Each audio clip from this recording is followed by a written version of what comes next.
خواجہ سرا کے حقوق فرائض کیا ہیں، ان پر پابندی کس طرح کی ہے اور ان کو بھیک دینا جائز ہے یا نہیں۔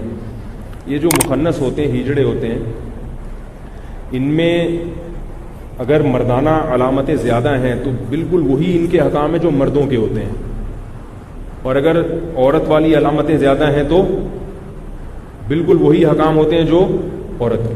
البتہ صف میں یہ سب سے پیچھے کھڑے ہوں گے، پہلے مردوں کی صف ہوتی ہے، پھر بچوں کی صف ہوتی ہے، پھر عورتوں کی صف ہوتی ہے، پھر پیچھے ان لوگوں کی صف ہوتی ہے۔ باقی نکاح طلاق کے معاملے میں، حقوق کے معاملے میں یا تو مرد ہوں گے یا عورت فرض کیا جائے گا ان کو، تو وہ ڈاکٹر بتائے گا کبھی اس میں مردانہ علامتیں زیادہ ہیں یا عورت والی علامتیں زیادہ ہیں۔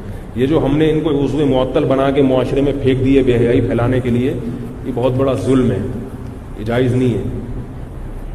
باقی ان کو پیسے دینا، اگر کوئی غریب مستحق تو پیسے دے سکتے ہیں۔ دوستو، اس طرح کے اچھے بیانات سننے کے لیے ہمارے چینل کو سبسکرائب کرو اور ساتھ بیل کا آئیکن پریس کر کے آل سلیکٹ کرو۔ شکریہ، پھر ملیں گے نیکسٹ ویڈیو میں۔ اللہ حافظ۔